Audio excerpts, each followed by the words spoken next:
રાપર તાલુકાના સૌથી મોટા ગણાતા આડેસર ગામે આવેલ બેંક ઓફ બરોડાનો વહીવટ ખાડી ગયો છે.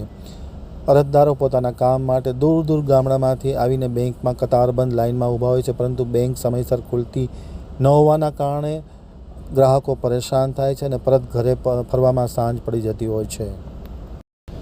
હવે જોઈએ આડેસર આમતક ન્યૂઝ બ્યુરોમાંથી વસીમ સિદ્દીક કોટવારનો એક વિસ્તૃત અહેવાલ. રાપર તાલુકાના સૌથી મોટા ગણાતા આડેસર ગામમાં આવેલ બેંક ઓફ બરોડાની સર્વિસ બાબતે ખૂબ ધાંધિયા જોવા મળી રહ્યા છે. આજે સવારથી અરજદારો પોતાના અગત્યના દસ્તાવેજના કામ માટે સવારથી લાઇનમાં જોવા મળ્યા હતા, પરંતુ બેંકના શટર ખુલ્યા જ નહોતા. સમયસર બેંક ખુલતી નથી.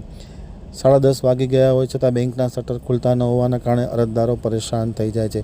કાળઝાળ ગરમીમાં અરજદારો દૂર દૂર ગ્રામ્ય વિસ્તારમાંથી આવતા હોય છે, પરંતુ બેંક સવારે સમયસર ખુલતી ન હોવાના કારણે લોકોની લાંબી લાઈનો થાય છે અને સમયસર કામ ન થતા હોવાના કારણે દૂર ગામડામાંથી આવતા ખેડૂતોને પોતાના ઘરે પરત ફરવામાં ખૂબ મુશ્કેલી પડતી હોય છે અને આર્થિક કટોકટીનો પણ સામનો કરવો પડતો હોય છે. આ બાબતે અવારનવાર રજૂઆત કરવા છતાં બેંકના સત્તાવાળાઓ કોઈ લક્ષ્ય આપતા નથી. ખાસ કરીને હિન્દી ભાષી અધિકારીઓ બેંકમાં પોતાનો મનમાની વહીવટ ચલાવતા હોવાની ગંભીર અને ચોંકાવનારી ફરિયાદો પણ ઉઠવા પામી છે.